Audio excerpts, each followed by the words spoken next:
তিনের 7 অংশ মানে কি বোঝায়?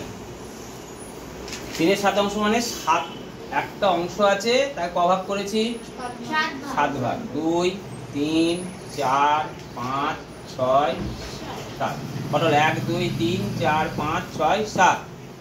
তাহলে 3-এর 7 অংশ মানে কটা নেবো? তাহলে ক ভাগ নেবো? 7 ভাগ নিয়েছি। এটা ক ভাগ? 7 ভাগ। তার মধ্যে ক ভাগ নেব? 1 ভাগ নেওয়া হলো, 2 ভাগ নেওয়া হলো, 3 ভাগ নেওয়া হলো। ঠিক আছে? এটা কি বোঝায়? 3-এর 7 অংশ। তাহলে এটা লেখার সময় কি লিখবে?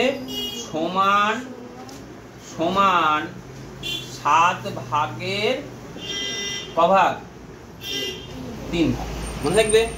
তাহলে এটা 2-এর, যদি বলা হয় 2-এর 3 অংশ, 2-এর 3 অংশ মানে কি? এটা গোল করলাম, এটা কটা ভাগ করব? 3টে ভাগ করলাম। দেখো 1টা 2টো 3টে হলো। তা ক ভাগ নেব? 2 ভাগ। তাহলে দেখো 1 ভাগ 2 ভাগ নিলাম। তাহলে এটা কি লিখবে বলো? সমান ক ভাগের ক ভাগ? সমান 3 ভাগের